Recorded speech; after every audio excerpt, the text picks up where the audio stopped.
Good evening. Uh, these are strange times. I'm a journalist. Usually, our job as journalists is when Comrade Karat is to speak somewhere, we actually sit there, listen, the next day write analysis, maybe agreement, disagreement, criticism. Rarely do we share a stage or a platform and speak in the same way that a politician does. But the last 4 years are a time that have brought all of us together for the simple reason that what is happening in this country has reached the point where not to take a position is cowardice, is to shy away from the facts of what we are facing. Today is actually a rather appropriate day to dwell on these things because what happened at the Babri Masjid was not an event that started in the 80s or the 90s. It is associated with the parallel history of the Hindu right from its inception. In the same way that you look at the history of the freedom movement, there is a parallel history of the Hindu right, and the Babri Masjid demolition and its consequences, which we are living with today, have actually occurred in parallel. I would recommend a book, if some of you have not read it, The Dark Night by Dhirendra Jha, which is describing the events of 1949 when an idol was first placed in Babri Masjid. The involvement was of the Hindu Mahasabha. It was a plan that had been in the making for a good decade before that. The people, the chief conspirators were the Hindu Mahasabha, which was also involved in the murder of Mahatma Gandhi. Among the main abettors in that conspiracy was Digvijay Nath, who is the head of the same mutt that Aditya Nath comes from. In some ways, the mutt grandfather of Aditya Nath was Digvijay Nath, who was part of this conspiracy. It is this conspiracy in which the RSS was actively involved along with the Hindu Mahasabha that was eventually used by the VHP.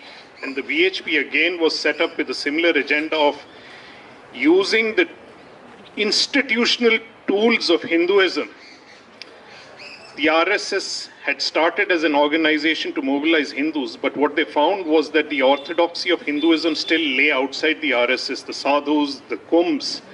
The VHP was started in the 60s with the desire to appropriate these elements into the Sangh fold.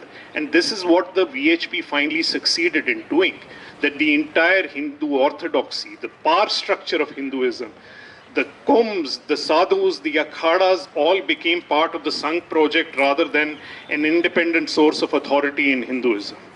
The Ram Janmabhoomi movement was driven by the VHP. It finally culminated in the debacle of 1992. We all know that the current consequences, the progenitors of the hatred that we live with today. I think yesterday all of you tell me we have heard that these same people were marching through a campus which stands for academic freedom, for intellectual learning. The people who march today are an aberration, a blot, a tumor on this very campus.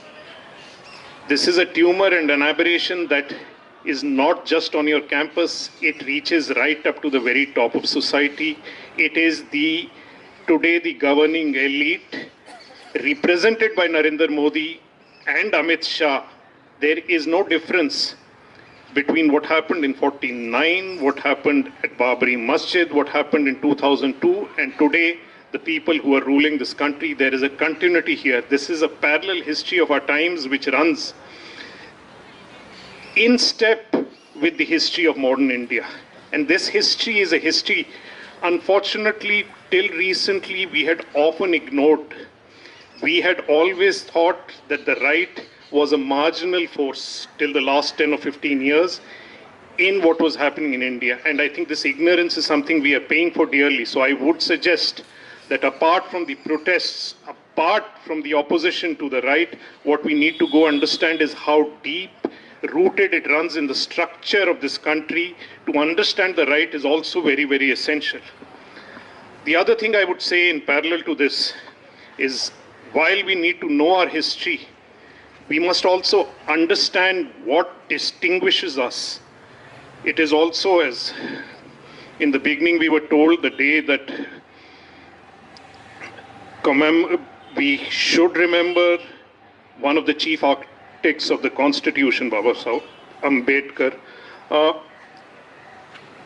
We have, in the course of arguing over the rightness and wrongness of what happened at the Babri Masjid, often got into arguments about history, arguments about what happened in this country in the medieval era, what happened in terms of conquest, conquerors, raids, opposition. And I suggest to you that is a mistake we should not make. We must know our history, but let us not argue from history, because if you go to the Indian Constitution, I would ask you to read it carefully for the spirit, what the courts call the basic structure of the Constitution. At no place in the Constitution is there recourse to history in defining what India is.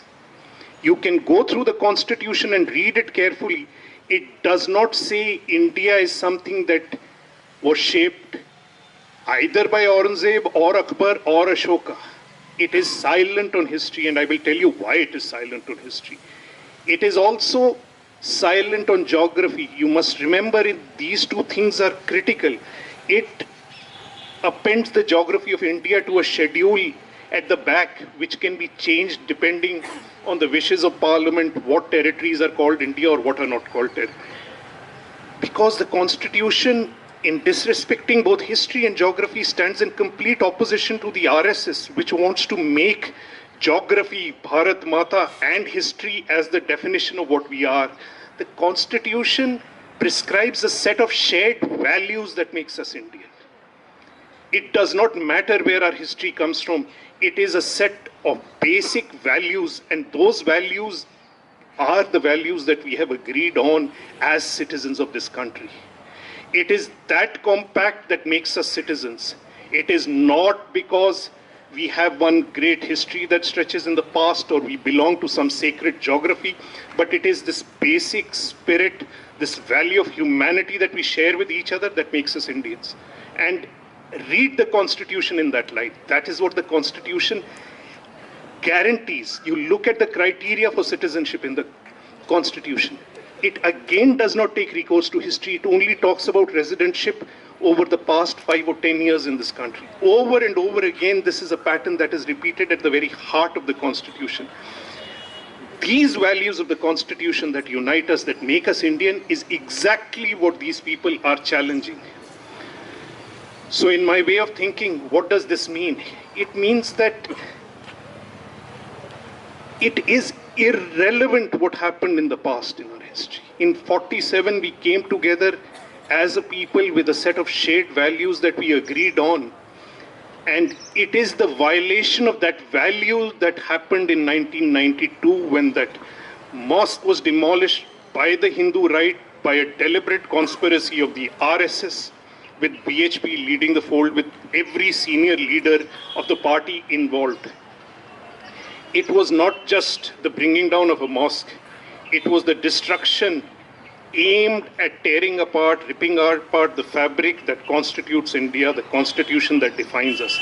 That is a project that is still underway.